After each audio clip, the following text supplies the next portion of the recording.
Sa mundo na pinagkaloob ng Diyos sa atin, especially every Sunday, lahat tayong mga nabubuhay, we get to taste a Sunday, but there is something that only Zion's children know, and that is the joy that we have in our worship sa Panginoon. There is something that an ordinary person doesn't receive sa Lord's Day, and tayo bilang mga Kristiyano, nare-receive natin ito. And that is what I want sa napag-aralan natin sa ating Sunday School.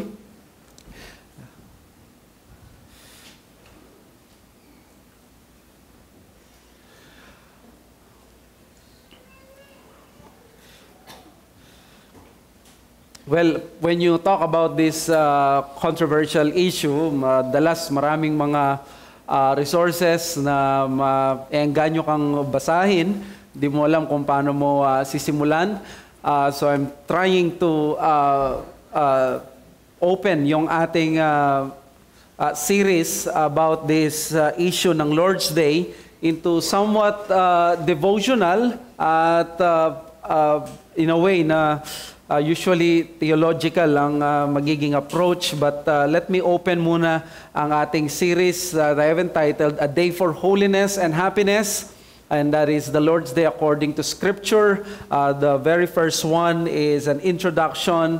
I want us to meditate and to be encouraged. Ano ba yung pwede natin ma-expect dito sa study na ito, and that is enjoying heavenly bliss on earth. Well, nung Thursday, alam nyo na nangyari ang isang pangyayari na once every 4 years lang dumarating, and that is what we call the leap day in a leap year. That is usually hanggang February 28 lamang ang ating sa mga kalendaryo, but this 2024, nagkaroon tayo ng 29th day, which is of course para sa iba-iba yung magiging reaction at response nila dito. And that is because ang dahilan bakit tayo umaabot ng ganito na February 29 every 4 years, dahil ang Gregorian calendar na sinusunod natin ay meron 365 days. But the truth is yung revolution ng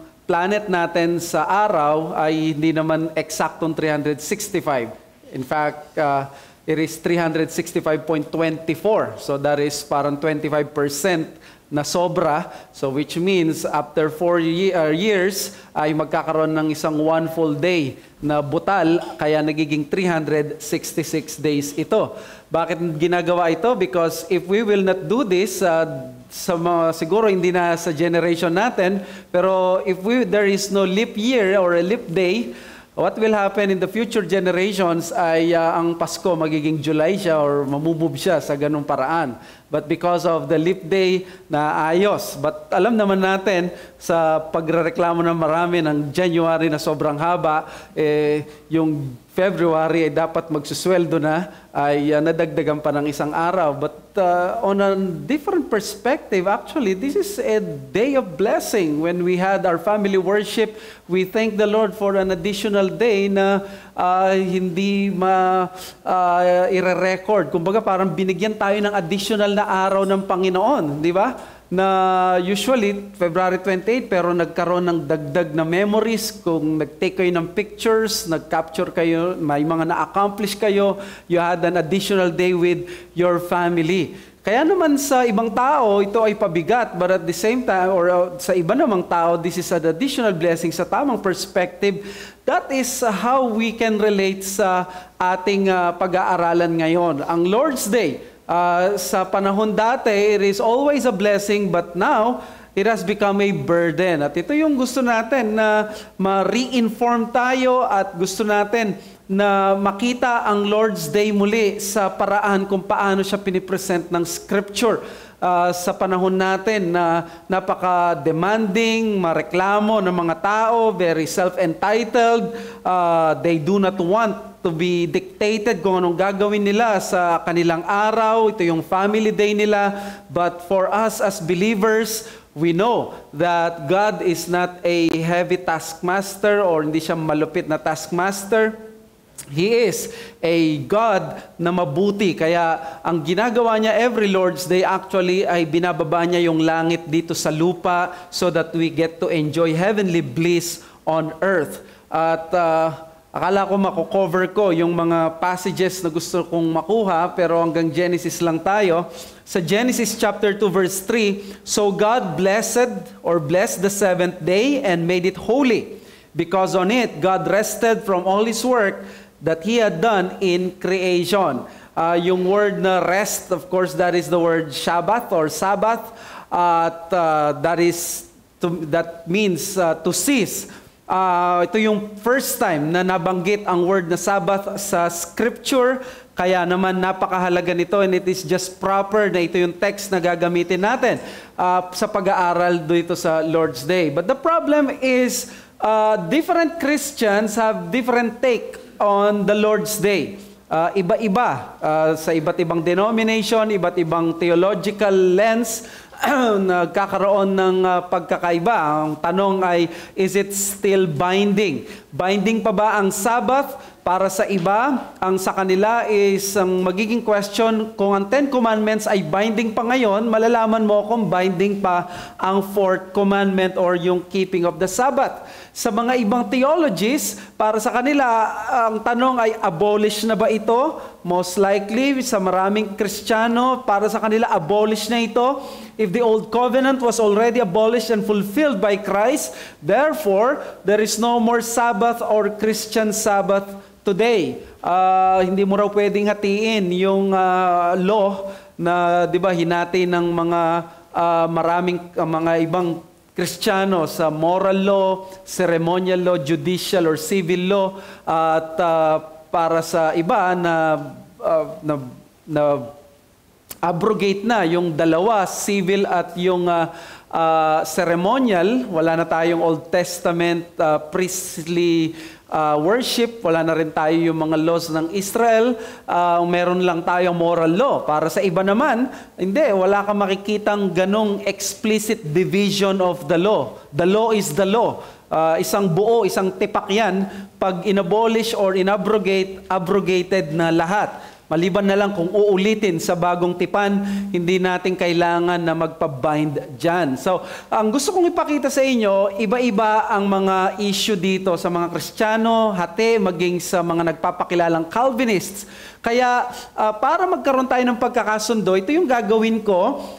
While these issues are legitimate questions to be answered, one thing that is forgotten about the subject is the general principle that God has ordained a special day for man to commune with Him and enjoy those spiritual benefits. Kapag pumunta ka sa iba't ibang theologies, they will all agree. Ang mga tao na naniniwalang hindi na binding ang Ten Commandments ay nagpupulong pa rin every Sunday. They have a special day wherein they gather, probably may kaunting difference sa kanilang posisyon, pero lahat ng Kristiyano naniniwala, merong sinet aside, merong utos ang Diyos na magtipon-tipon tayo sa isang particular na araw. Well, ang aim ko sana today is that we will scan verses sa Bible, especially sa Old Testament, at gusto kong ipakita sa inyo kung paano dinescribe, binigay ang Sabbath sa Old Testament maging sa New Testament. At makikita mo, magugulat ka kasi ang perception ngayon ng Sabbath, pabigat. Pero pag makita mo ito sa New Testament, maging sa Old Testament, yung issue patungkol sa Sabbath or the Lord's Day, ito ay laging positibo and something that is that gives delight to the spiritual good of man. But our plan sa mga susunod pa sa ating pag-aaralan is, of course, we will try to see yung theology ng Sabbath from old creation to new creation. Ito yung gusto kong ituro, or ito yung teaching, ito yung pinakamahalaga, lalo na po sa mga bago sa Reformation, sa mga nag-a-attend namin ng mga bisita. Ang teaching na gusto kong ipabaon sa atin is this: from the beginning of time until the end, God has graciously gifted man by separating one sacred and special day, especially for His holiness and happiness.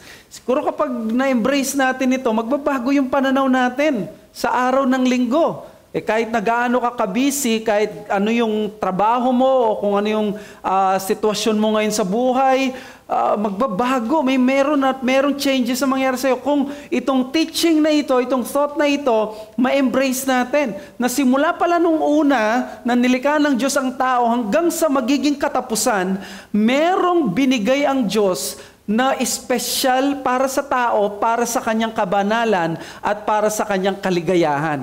And that is the Lord's Day. Dito niya pinaplanong gawan ng pinakamaraming kabutihan at bigyan ng pinakamaraming kaligayahan ang tao. Pag sinabi sa iyo ng mahal mo sa buhay, nandito ako para ikaw ay paglingkuran ko, para ikaw ay maging masaya sa buhay na ito, you would appreciate and you would take advantage of those words or of those blessings or privilege na binibigay sa iyo ng mahal mo sa buhay.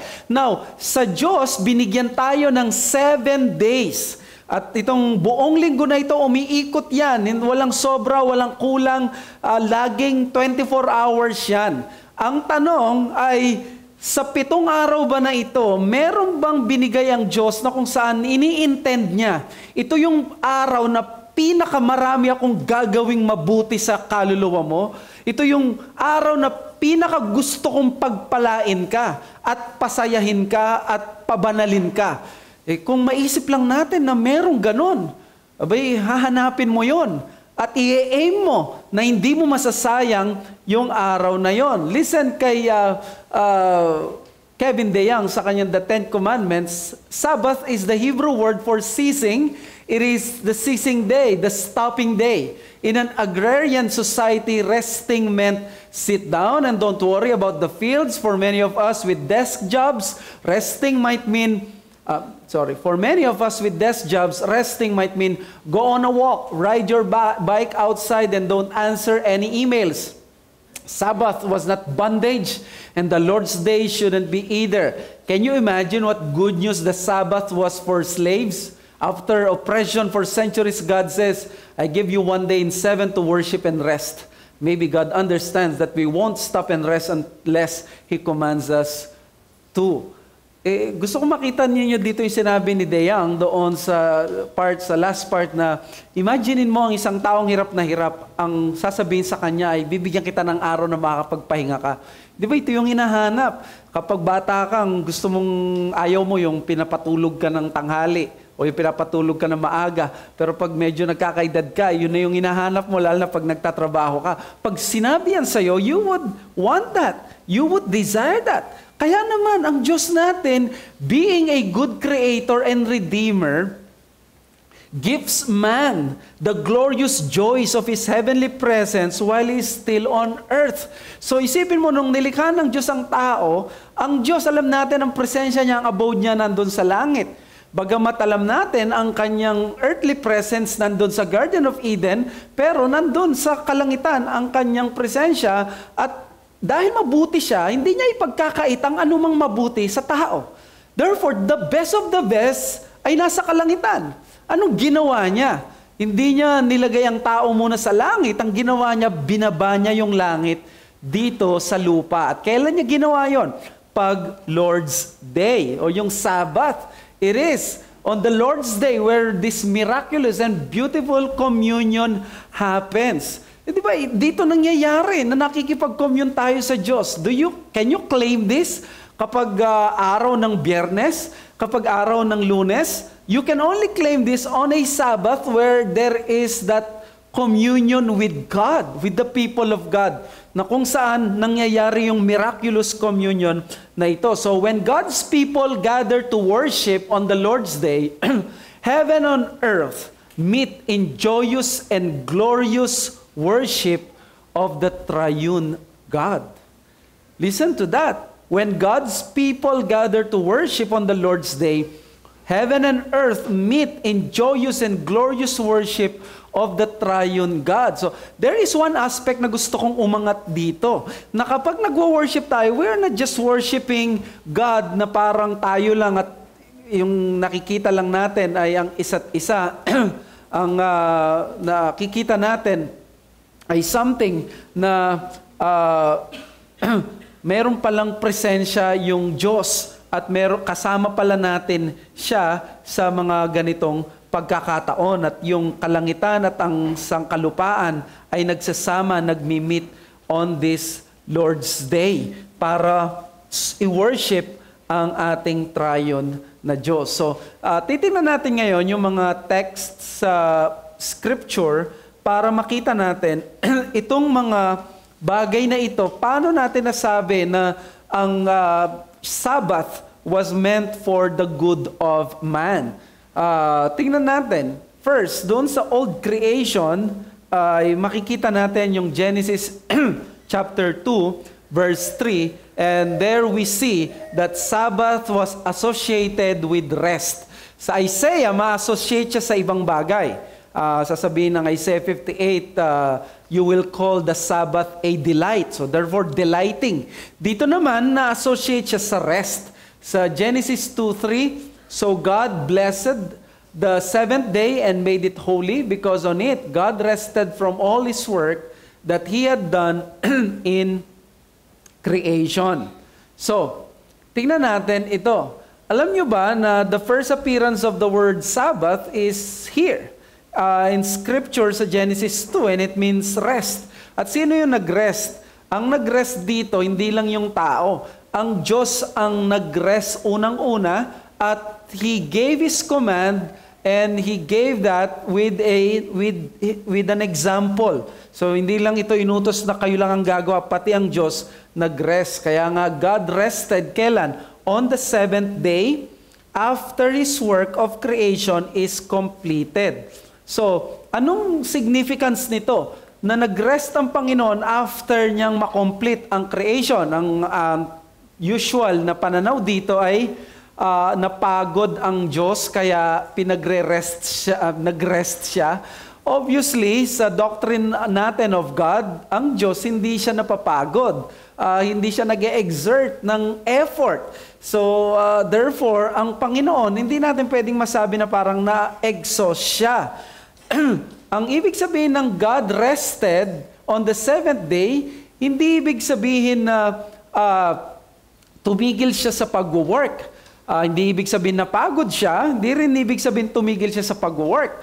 Kumikilos pa rin at nagwo-work ang Diyos, di ba? Through providence. Nung seventh day na yon, lahat yung planeta umiikot kung paano dinisenyo ng Diyos. We can say na nung umiikot ang planeta, nagwo-work ang Diyos. Pero paanong sense na tumigil siya sa pag-work at nag-rest siya? Sabi doon sa Perspectives on Sabbath for Views at sa article or chapter ni John Joseph Paipa, sabi niya, God's rest, however, was not a cessation from all work, for He continues to work in providence, governing the processes of life and all aspects of His created order. He also worked in accomplishing redemption and continues to work by calling His people unto Himself and sanctifying them. Hence, God did not rest from all His work, but only from the work of creation. So, ang Panginoon, nagwo-work pa rin siya somewhere, pero doon sa nilikha niyang yon, ay hindi na siya, tumigil na siya sa paglikha nun. Ang ibig niyang sabihin, tapos na yung bagay na yon. Kaya in-institute niya yung Sabbath so that He will say that Sabbath institution in creation is God telling His creatures that creation is already complete. And there is no need to work on that day except to worship Him as their Creator. So, nag-intindihan ba natin kung anong ibig sabihin nito?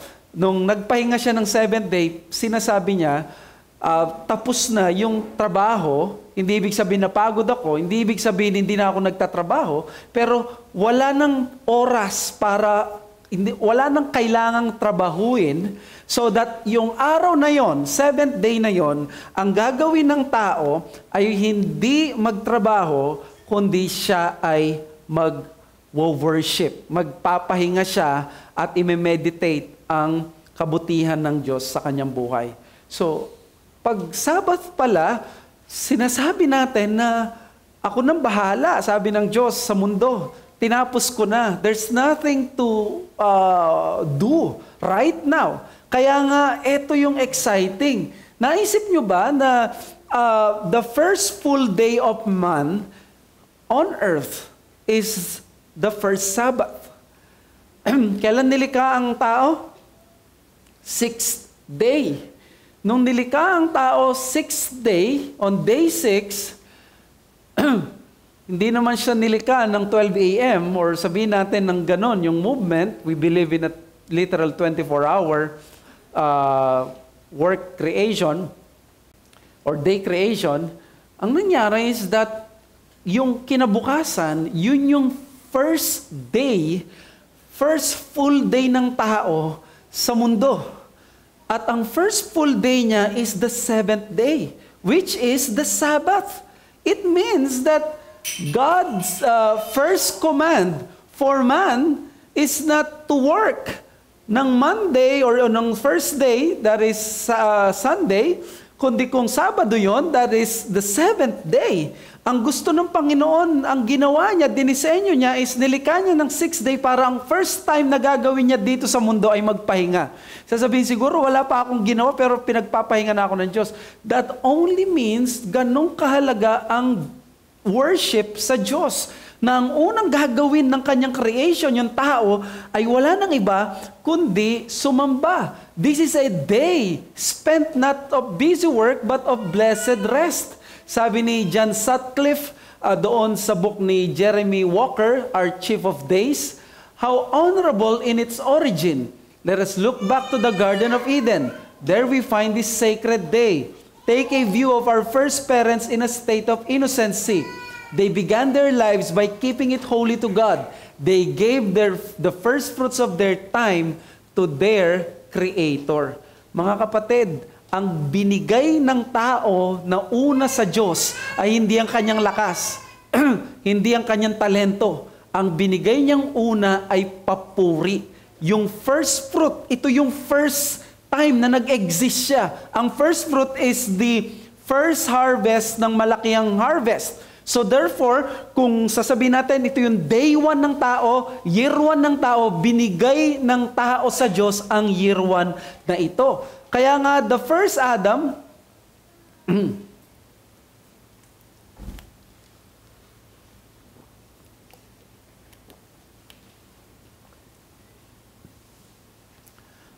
so that the first Adam gave the first fruit of his time and life to his Creator.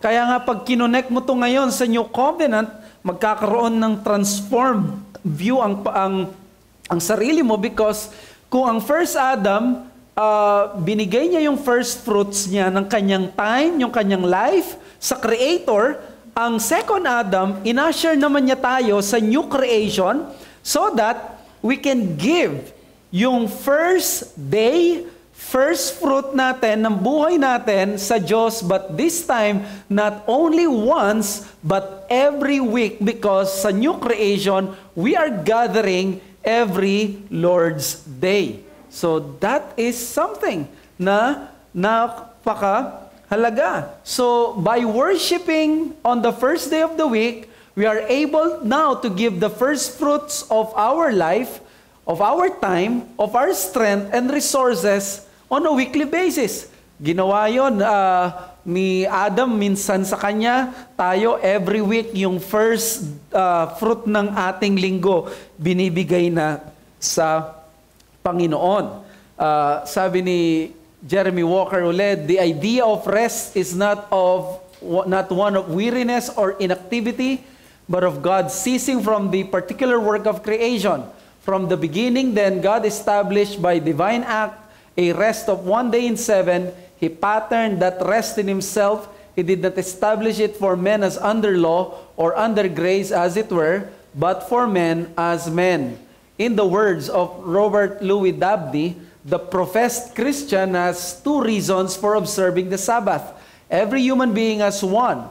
This is the foundation of all our understanding and dealing with the Lord's Day. So, yan daw ang pinaka-foundation natin. Bilang Kristiyano, may 2 rason ka. Bilang creator and bilang Redeemer. So isa pa na gusto kong ipakita sa inyo mula dito lang sa Genesis chapter 2 is the pre-fall life of man in the garden strictly observed the Sabbath. Paano natin ito makikita? Well, maganda ito lalo na sa mas malalim na pangunawa kung ano nangyari doon sa Garden of Eden. May book si Richard Barcelos na Getting the Garden Right.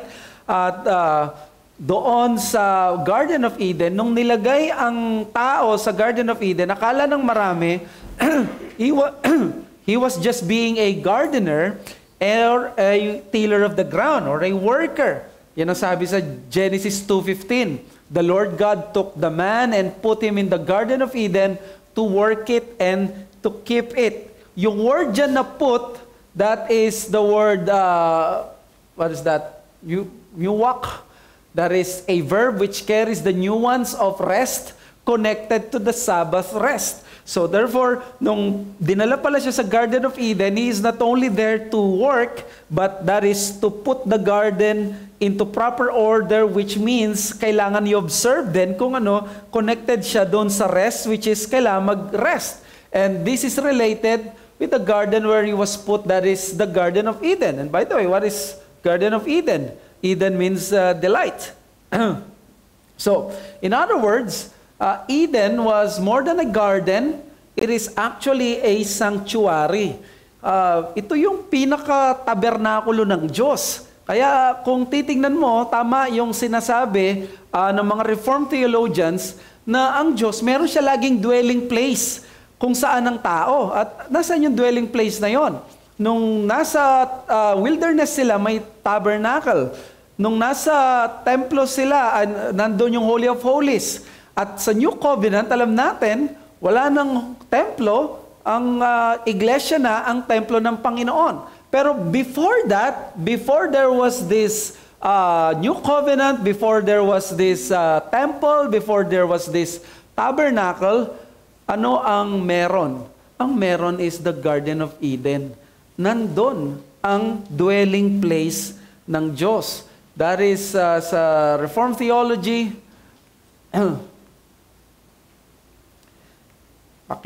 Ano dun sa kanina? Hindi namin na-edit. Ayan. So, Eden was more than a garden. It is a sanctuary. Sa Reformed theology, this is the dwelling place of God. Redemption is a story of God dwelling on earth with His people. So, it connects also with work. That is the word abad, that is to dress, and that is to serve.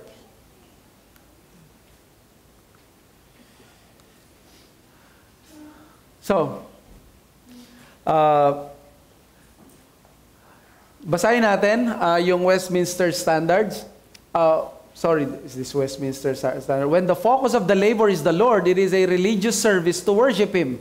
Moreover, in these cases, the word does not have connotations of toilsome labor, but instead of joyful experience of liberation. So, bago pala nagkasala ang tao, perfectly, no, nandun yung presensya ng Diyos where man can work and at the same time, He can give due rest.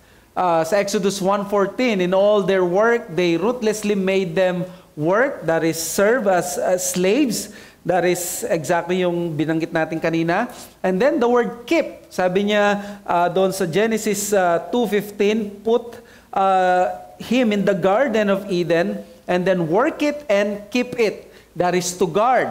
Ang gagawin pala ni Adam is gwardyahan niya.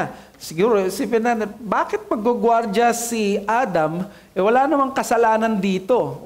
May mag-intrude ba? May sisira ba ng Garden of Eden? Well, ang ibig sabihin dito ng to keep is make sure niya na nag-ooperate ang Garden of Eden kung paano ito inintend ng Diyos. Therefore, ano ba yung kikip niya doon? Well, that is for the work of Adam in Eden is to perform the priestly service to God, especially during Sabbath where he would not work but worship God. So, yun pala yung ibig sabihin ng to keep it. Ikikip niya by doing priestly work. Napaka-transforming nito kapag tiningnan mo, kasi dati binabasa mo lang ang Genesis 2:15 at naisip mo, ititil niya yung ground para siya ay maging mabuting magsasaka, mapaganda lalo yung Garden of Eden, pero doon pala is nandun ang presensya ng Diyos. Kaya nga nung nagkasala ang tao, nawala yung presensya ng Diyos doon. So, ang trabaho pala ni Adam pagdating sa Garden of Eden, mag-work siya, but at the same time, magpe-perform siya ng priestly service. Sabi ni John Calvin, God did not command men simply to keep holiday every seventh day as if He delighted in their indolence, but rather that they, being released from all other business, might the more readily apply their minds to the Creator of this world. So may kakaiba palang blessing itong seventh day because nagkakaroon ng changes doon sa ginagawa ng tao at bigla siyang nagre-rest at nag-meditate sa Panginoon. So God has purposely designed man to dwell with Him in His presence to the delight of His soul. Isipin nyo yung blessing na binigay ng Diyos sa atin, no? Ang gusto pala ng Panginoon, habang nag-work ka, habang nandiyan ka sa garden, ang Diyos, binaba niya yung kanyang presensya para makasama mo siya. Kaya si Wayne Mueller, meron siyang book na Sabbath, Finding Rest, Renewal, Delight in Our Busy Lives. By the way, I do not recommend this book as a theological book. This is a book na pwedeng to meditate on what Sabbath as rest mismo. So not really a theological book na baka isipin natin because ang title ay Sabbath, but gusto niya ipakita dito yung wisdom at disenyo ng Diyos sa mundo na kailangan mo magpahinga once a week. Sabi niya, Sabbath honors the necessary wisdom of dormancy. If certain plant species, for example, do not lie dormant for winter, they will not bear fruit in the spring. If this continues for more than a season, the plant begins to die. If dormancy continues to be prevented, the entire species will die. A period of test in which nutrition and fertility most readily coalesce is not simply a human psychological convenience. It is a spiritual and biological necessity. A lack of dormancy produces confusion and erosion in the life force. So kumbaga, sinasabi dito ng author, yung wisdom ng Diyos na hindi niya tayo dinisenyo bilang makina na walang tigil sa kakatrabaho. Dinisenyo ng Diyos ang mundong ito kasama na yung tao na meron siyang time na dapat dormant siya at wala lang siyang ginagawa, or in other words, nagpapahinga. Kasi kung paano na yung halaman o yung isang bulaklak ay mapapahamak o hindi gaganda lalo kung hindi siya magiging dormant during winter,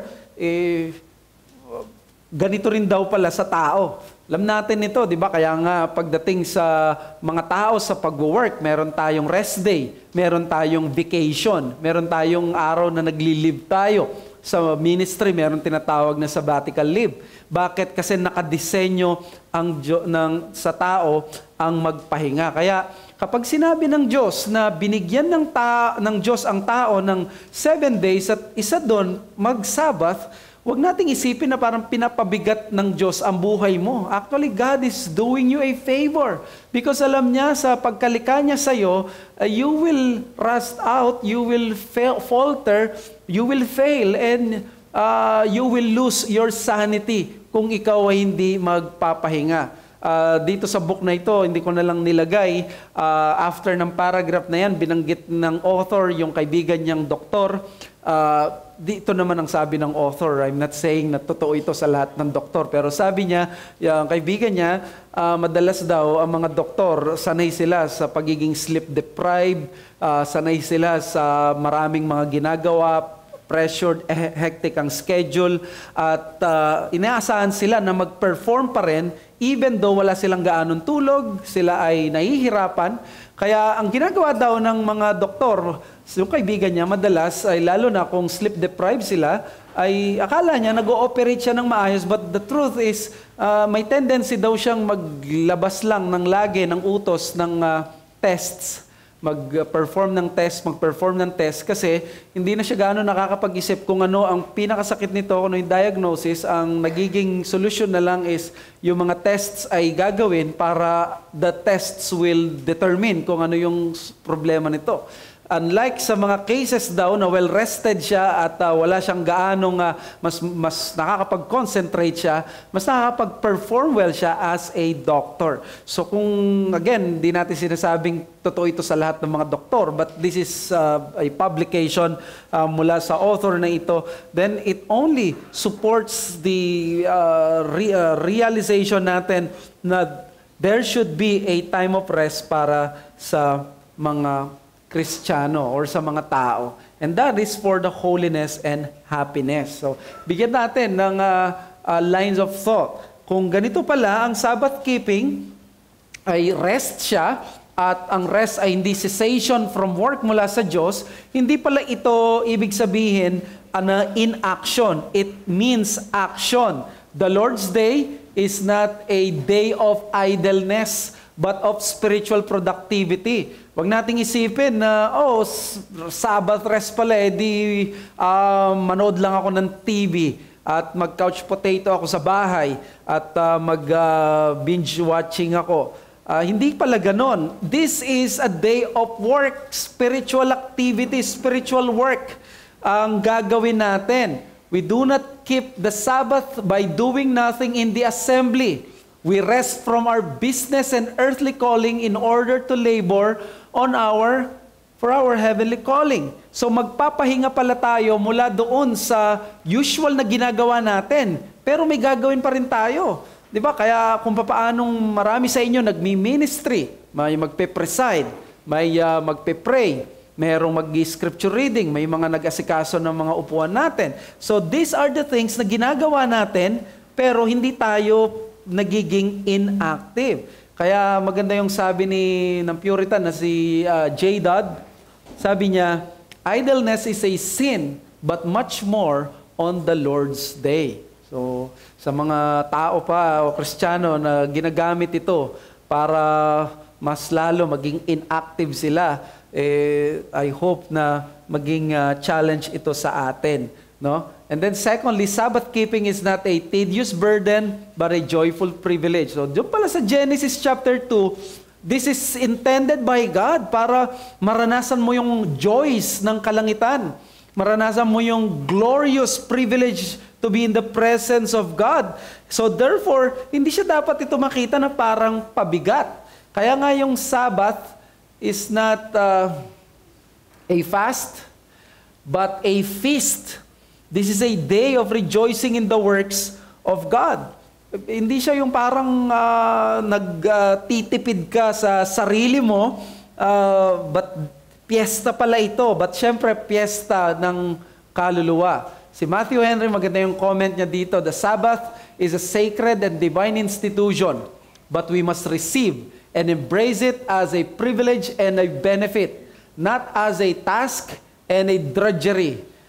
The Sabbath was made a day of rest only in order to its being a day of holy work, a day of communion with God, a day of praise and thanksgiving. And the rest from worldly business is therefore necessary that we may closely apply ourselves to this work and spend the whole time in it, in public and private. See here what a good master we serve, all whose institutions are for our own benefit. So, yan ang pinaka gusto ko lang i-connect sa inyo. Na nung binigyan tayo ng Sabbath rest, it's already a blessing. It is for the good of our souls. Kaya dapat kung meron tayong pananaw sa ating isip ngayon na pabigat, ito na naman yung Sunday, mahaba na naman yung araw, hindi ako makapagpahinga, there is something wrong sa heart mo, sa pananaw mo, kapatid, kung ganyan ang paniniwala mo. Sabi nga ni Ignatius, to fast on the Lord's Day is to kill Christ.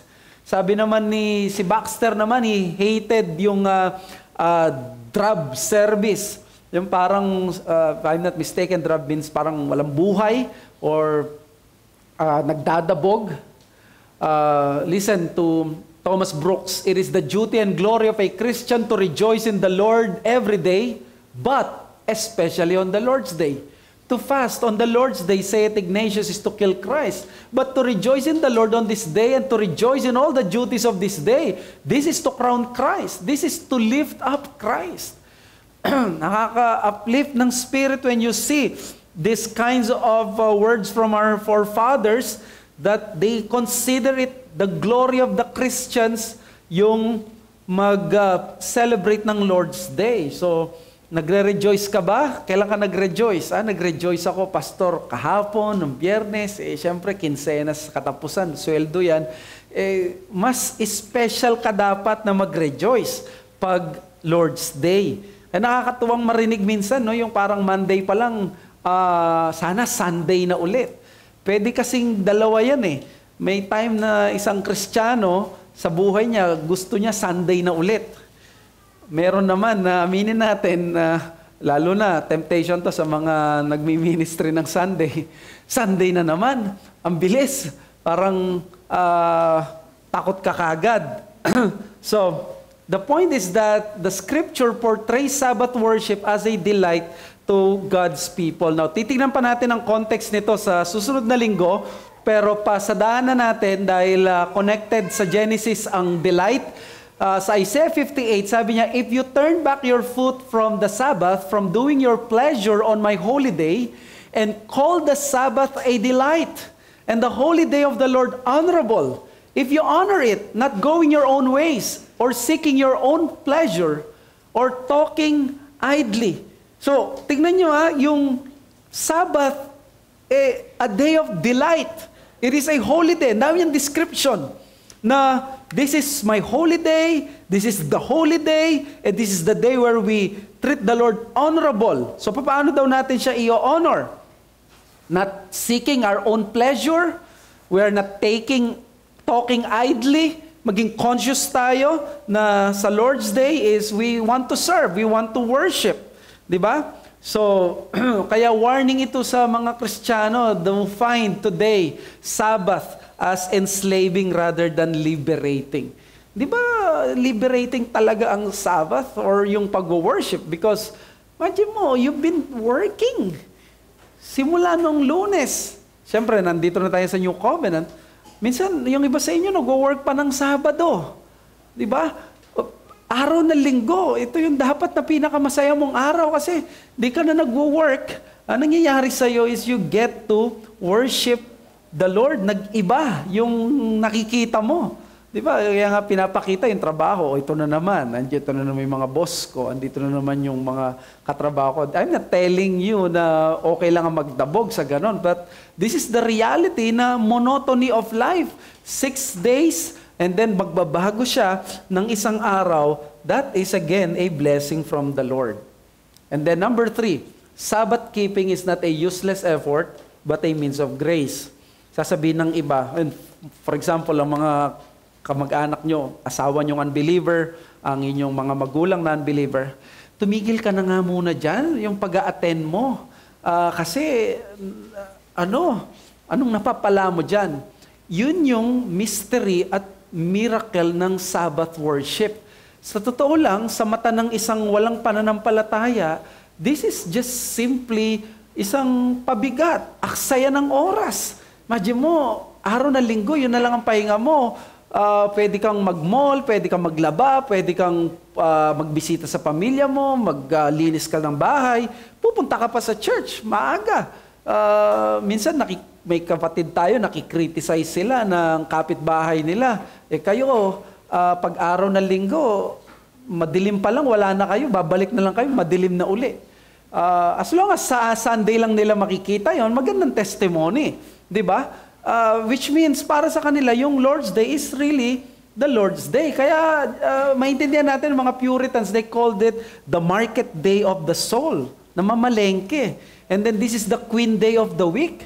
Ang Queen Day of the week, hindi TGIF, na kung saan tapos na yung last day na ng work mo, ng week na ito, mag-enjoy ka na, sige, kontakin mo yung mga kaibigan, fellowship tayo, kain tayo sa labas. Well, nothing wrong with those things. Pero hindi yun yung Queen Day of the Week mo. Ang Queen Day of the Week is where you gather to worship and receive the enjoyment of God. So, Sabbath is a special day where God has ordained to pour out His blessings. Ito yung sabi ko kanina, sa 7 araw na binigay ng Diyos sa tao, do you think meron doon na isang araw na talagang dito ko ini-intend na mas ibibigay ang aking pagpapala?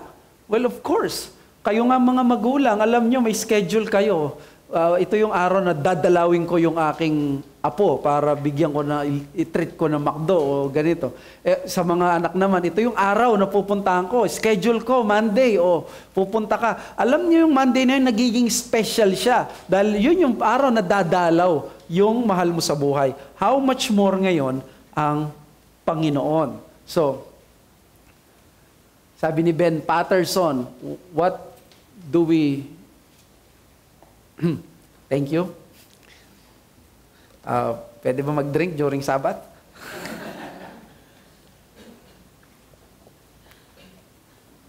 Okay. What do we lose when we lose the Sabbath? We lose grace. Kaya wag nating isipin na pang Old Testament yan. Maraming nawawala sa iyo, kapatid, pag wala ka ng Lord's Day. Kaya the true believer will not only keep the Sabbath, he will delight in it. Meron akong challenge sa inyo, at sabi ko nga sa inyo, ang ating first lesson is just a warm-up, a devotional approach, para mas makita natin, ma-excite tayo what is in store for us. Pag pumunta ka sa church during the Lord's Day, ito yung advice ko sa iyo as your pastor. Come to church as a conscious worshiper, not a committed critic. Now, alam naman natin, reform tayo. We know how to dissect, we know how to listen to preaching, we know how to observe churches. Tignan mo lang kapag may member, di ba, dadalaw ka sa ibang church, meron ka na kagad na observation, which is not bad, that's just being human. Pero ang sinasabi ko dito, di ba, kahit sino namang author ng libro, tinuturo sa atin, oo nga, no, pagdating pala ng Sunday, we are all worshipers, even the pastor.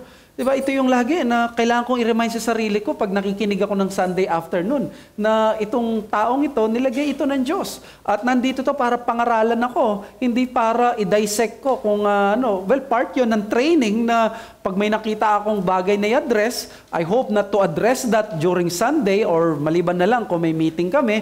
Pero sinasabi ko dito, huwag mong gawing pattern, huwag mong gawing label na ikaw pag meron kang narinig something sa preaching, ikaw yung parang inaasahang magkikritik or magkikriticize sa sermon. Diba? So the joining of the Lord's grace on a Lord's Day with God's people with remaining sin can hinder the reception of maximum blessing. Okay, sana kung puro anghel tayo dito at mamamaximize natin ang blessing ng Lord's Day. But if the premise is God intends to buhos talaga yung mga blessings ng araw na linggo, then therefore, meron pala akong kailangang conscious effort sa akin bilang isang worshiper. So there will be sure spiritual blessings and also presence of mistakes, inadequacy, offenses, and even sins. Yan ang magta-transpire during Lord's Day because God is pouring out many of His blessings, but at the same time, tayo, mula sa pastor hanggang sa pinakabatang miyembro dito at maging sa mga visitors natin, we have sins. We have remaining sins. Pag pinagsama mo ang mga yan, nako, either makikita mo yung blessing ng Diyos or mas makikita mo ngayon yung inadequacy, yung offenses. Ay, nakaka-offend naman si ganito. Or even yung kasalanan. May kasalanan pa rin. Minsan, imagine mo, magkasama sa church, hindi nagpapansinan. Nag-worship together, maglo-Lord Supper pa yan, pero nagsisimangutan at may away sila. Nangyayari yan. Hindi tayo mga anghel dito. And then may presence of mistakes. Mistakes from those who lead, mistakes from the pews, mistakes pati sa mga hindi natin inaasahan sa technology. So, nandun yung mga inadequacies. Now, ibig mo ba sabihin, pastor, na sabi mo, huwag tayo maging critic. Paano kung may kailangan na i-address? Well, on matters of serious offenses, malinaw naman ang scripture dyan. Again, hindi natin binabawal yung tamang paraan ng pag-a-address ng mga mali na nakikita natin during Lord's Day. There is a proper way to address this. Yan ang church discipline. Kung nagkasala siya sa iyo at kailangan mo siyang i-correct, o kaya nakita mo kailangan ito, may proper way dyan. At yung venue kausapin mo mag-isa. Pero ang tinutukoy ko, actually, hindi yan. On matters that are inherent to the saints, which is, usually, di ba? Minsan, hindi yan nasa perfect mood ng Lord's Day. O kaya naman, hindi kayo nagkaintindihan ng Lord's Day. O kaya naman, may bagay na parang hindi kayo okay ng Lord's Day. O kaya meron siyang nasabi. Anong dapat nating gawin? If the Lord intends to pour out His blessings on a Lord's Day, maging careful tayo that those things that can be covered by love and forbearance, meron tayong responsibility na dapat gawin at great discipline. Kailangan applyan natin ng disiplina, hindi lang yung ating isip, pati yung bibig natin, pati yung ating salita or yung ating kilos. Kasi nga pala, Lord's Day ito, pwedeng makasira tayo sa pag-worship ng ibang tao, kapatid. Kaya, alam nyo, hindi ako magbibigay dito ng sasabihin natin, bawal uminom ng may kulay habang worship. Uminom ako na may kulay, ano? Hindi ako maglalagay ng ganon. Pero ang sinasabi ko, tapos may nakita kang sumubo, ano? Ang sinasabi ko, baka nakaka-offend ka na o kaya nakaka-distract ka, kaya maging wary ka or pansinin mo kung lagi kang napapansin na nagsasalita ka during worship. Siyempre may time na kailangan mong ibulong ito, walang problema. Pero kung nakikilala ka na ikaw yung malakas ang boses, napaka-ano pa naman ng worship hall natin. Diba? So, consciously protect the Lord's Day or your Lord's Day by positively focusing on the blessings, cultivating beneficial, helpful habits that can help maximize the holiness and happiness that God has in store for us. Ano ang mga ito? Yung holiness and happiness na in-store ng Diyos sa'yo, i-maximize mo yon.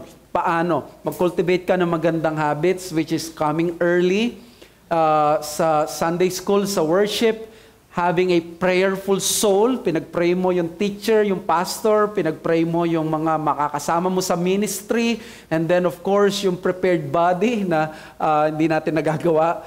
But there is that reality na kailangan natin gawin. And then, we seek to be a blessing and encouragement to your brothers and sisters. Example, gusto mo siyang maging blessing ka, try to appreciate. Minsan lumalabas ito sa aking family or sa counseling na isa sa na-appreciate nila sa mga members is ang mga members natin appreciative kahit maliit na bagay, and that's good. Well, you don't have to be a flatterer. Hindi mo i-appreciate kung hindi naman totoo. That is sinful. I-appreciate mo siya on something na talagang totoo sa kanyang buhay na mapipuri niya ang Diyos at masasamba niya. So, seek to be a blessing and encouragement. And then, avoid that habit of critiquing the sermon ng Lord's Day, o kaya yung mga members, o kaya yung leaders, o kaya yung church. Halimbawa, nag-fellowship kayo after lunch, pwedeng mangyari to sa loob ng hall or nasa labas kayo. Again, may proper place na i-address ang mga bagay na to. But this is a Lord's Day. Kung ganito pala yung blessing ng Lord's Day, iwasan na mag-usap in a way na magiging masama or maglilid sa gossiping, o kaya naman maglilid na magkasala yung iba, matisod yung iba. May tamang paraan. Kung halimbawa may konting problema sa preaching, try to point out kung ano yung maganda para mas na-encourage ang mga iba. Lalo na pagdating sa leadership, nangyayari ito kapag meron tayong meeting or voting na ginagawa, wag naman nating gawin na yung the rest of the Lord's Day ay magkakaroon tayo ng parang evaluation na maglilid sa atin na magkakasala tayo. This is most of the time sinful and not the proper venue. Again, may proper venue, may proper way. So, yun lang naman ang gusto kong i-emphasize dyan. So when you fellowship after lunch or in a Lord's Day dinner, talk about the good points of the sermons. Yan ang pag napapunta ako sa fellowship, no, ng mga members, hindi naman ako usually invited. Hindi naman ako usually nakakasama kasi may meeting kami. So, ba't ko ba nasabi yun? Ang maririnig mo, uy, blessing yung sermon. Uy, na-bless ako kay ano. Yun yung magaganda. Kaya nakakatuwa na marinig ang mga bagay na ito. Kaya ituloy nyo sana yon, no? Yung mga ganong mga usapan na maging conscious tayo. Oo nga, no, Lord's Day, ito sulitin natin. At ano ba yung na-receive mong blessing mula sa iyong kapatid? Alam nyo, yung pangungumusta nyo lang sa isang kapatid, napakalaking blessing niyan minsan. Sinasabi nila yan sa akin pag nagkakaroon ng ganong oversight. When we live without listening to the timing of things, sabi ni Mueller, when we live and work in 24-hour shifts without rest, we are on wartime, mobilized for battle. Yes, we are strong and capable people. We can work without stopping, faster and faster. Electric lights making artificial days so the whole machine can labor without ceasing. But remember, no living thing lives like this. There are greater rhythms, seasons, and hormonal cycles, and sunsets and moonrises, and great movements of seas and stars. We are part of the creation story, subject to all its laws and rhythms. So, sana nakarelate kayo dito. Kung ikaw yung zombie ngayon, sa araw na ito, pagsisiyan na natin itong dalawa. Kung hindi ka nagpapahinga o kaya naman pinupush mo masyado yung katawan mo, pati mga makina nagpapahinga, higit lalo ang iglesia, ang Kristiyano. Kaya sabi ni Alistair Begg, sana willing pa rin kayo makinig kay Alistair Begg. There was a time in America when God's people gathered joyfully and expectantly on Sundays, both morning and evening. Now, a church with an evening service is a rarity. I have my own opinions on why this is the case, but that's for another time. Growing up in Scotland, there was a refrain running through the circle in which I lived. A Sabbath well spent brings a week of content and strength for the toils of the morrow. But a Sabbath profane, whatever may be gained, is a certain forerunner of sorrow. Alam nyo, isa sa testimony na na-bless ko sa mga members natin, there was a time na may kapatid tayo dito na just to be able na makapunta dito sa atin ng worship, ng Sunday, dahil minsan walang pamasahe, di gaanong nasusuportahan ng pamilya. Ang ginagawa ng tao, ng kapatid natin, they have to sell something ng 5:30 a.m. ng Sunday doon sa lugar nila para kumita lang ng pamasahe. Tuwang-tuwa pag nakaabot na raw ng 100 or 150. Imagine mo, pagdating doon, yun yung desire niya, pinagpipray niya, magkaroon siya ng pamasahe para makapunta dito at makapag-worship. Niya lang, the problem is, nung pagdating dito, hindi nahabol yung Sunday school kasi nga pagod at ganyan, parang hirap na hirap makinig. Dahil sa such time na sana hindi niya kailangan magtrabaho ng Sunday. At alam mo yung desire na gano'n, na napipilitan siya magbenta ng morning na morning para lang makarating dito. You know, God honors those kind of requests and faith. Because alam niya yung Panginoon ang desire niya to the point na this person doesn't have to work anymore para lamang makapunta. And this person is so happy na pati Sunday school ay na pupuntahan at nakakapakinig na ngayon. So, you see, how about sa atin na mga iba, di ba? Tayo minsan, we have a lot of money, hindi may pamasahe ka pa. In fact, mayroon ka pang kakainin para sa buong linggo. But you are so willing to sacrifice your Sunday para sa trabaho mo, natakot ka na hindi kumita ng isang araw. O kaya naman, yung lakad mo, hindi mo i-cancel just because of that. So, I hope na naging challenging and encouraging na way ito para sa atin to start our series. Any quick questions on this matter?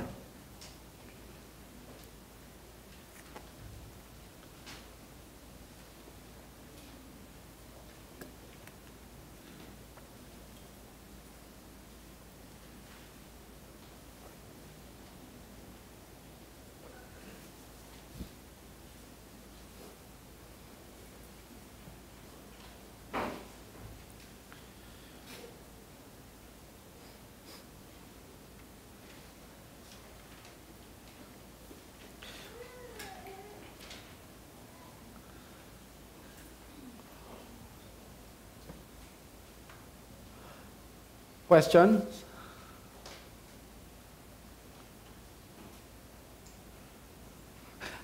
Kala ko may question si...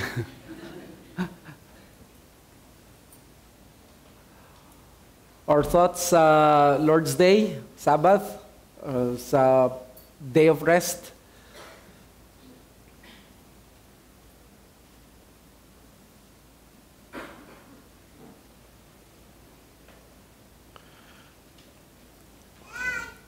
Let's pray muna. Father, we thank you for granting to us this special day wherein you have intended us to do good, so much good. Kaya nagpapasalamat kami sa inyo pong pag-ibig at kabutihan at compassion sa amin na madalas we would on our way, our own way, sasayangin talaga namin yung isang araw. Kaya inintend mo na magkaroon kami ng special day wherein we can benefit from you more.